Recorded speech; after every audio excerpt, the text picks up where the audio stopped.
Genèse chapitre 2. Ainsi furent achevés les cieux et la terre, et toute leur armée.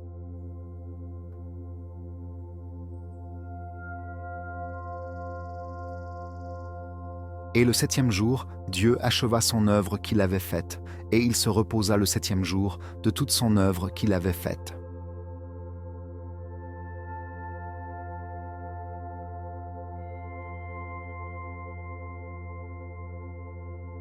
Et Dieu bénit le septième jour et le sanctifia, parce qu'en ce jour, il s'était reposé de toute son œuvre qu'il avait créée et faite.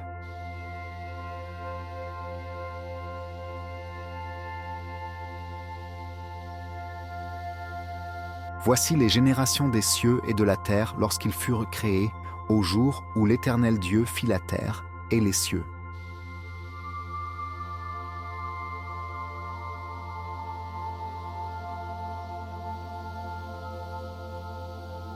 Et toute plante des champs avant qu'elle fût sur la terre, et toute herbe des champs avant qu'elle crût, car l'Éternel Dieu n'avait pas fait pleuvoir sur la terre, et il n'y avait point d'homme pour cultiver le sol.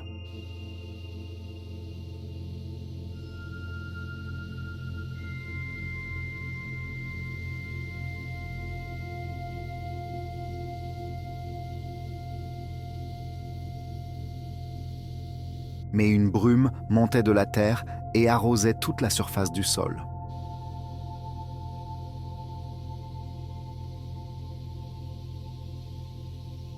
Et l'Éternel Dieu forma l'homme de la poussière de la terre, et insuffla dans ses narines un souffle de vie, et l'homme devint une âme vivante.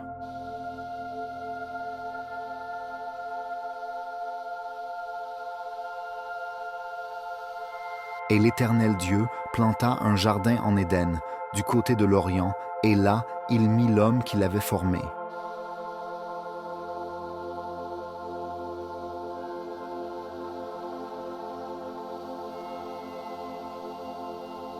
Et l'Éternel Dieu fit pousser du sol tout arbre agréable à la vue et bon à manger, l'arbre de vie au milieu du jardin, et l'arbre de la connaissance du bien et du mal.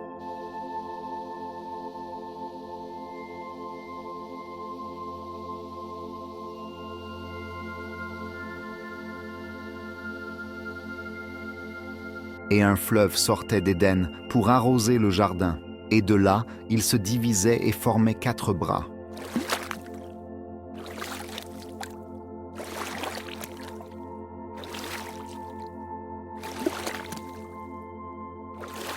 Le nom du premier est Pichon. C'est celui qui entoure tout le pays de Havila où se trouve l'or.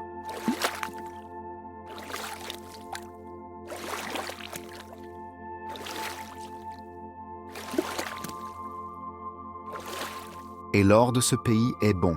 Là se trouve le bdellium et la pierre d'onyx.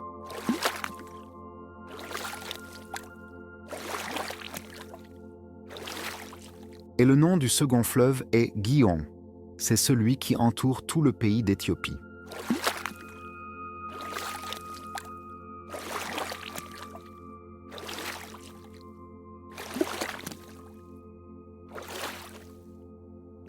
Et le nom du troisième fleuve est Hiddekel. C'est celui qui coule à l'est de la Syrie. Et le quatrième fleuve est l'Euphrate.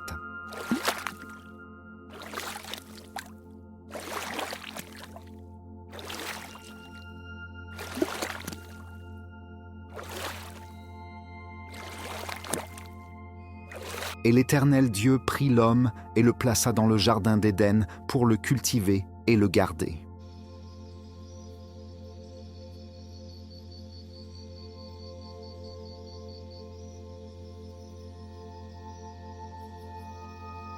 Et l'Éternel Dieu commanda à l'homme en disant : « Tu pourras manger librement de tout arbre du jardin.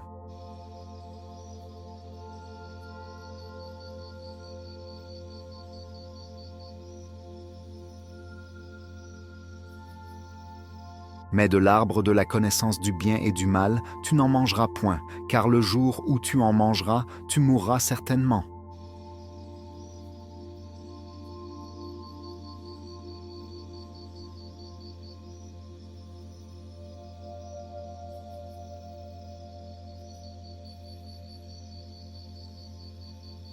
Et l'Éternel Dieu dit, « Il n'est pas bon que l'homme soit seul, je lui ferai une aide semblable à lui. »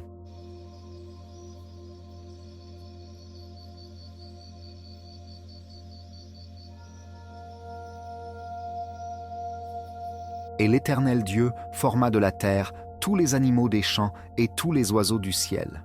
Et il les amena à Adam pour voir comment il les appellerait, et tout ce qu'Adam appela chaque être vivant, tel fut son nom.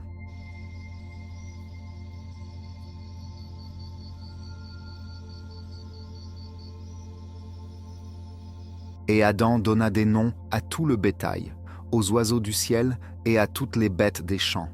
Mais pour Adam, il ne se trouva point d'aide qui lui fût assortie.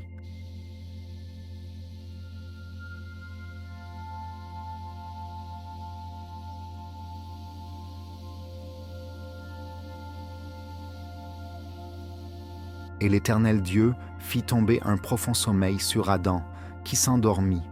Il prit une de ses côtes et referma la chair à sa place.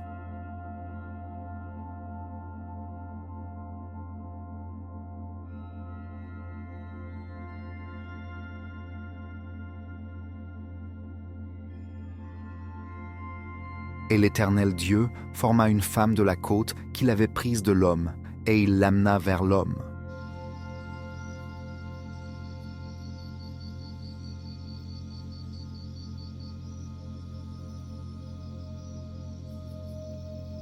Et Adam dit, « Cette fois, c'est l'os de mes os et la chair de ma chair.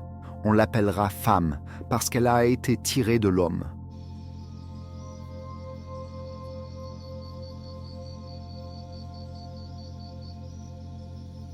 C'est pourquoi l'homme quittera son père et sa mère, et s'attachera à sa femme, et ils deviendront une seule chair.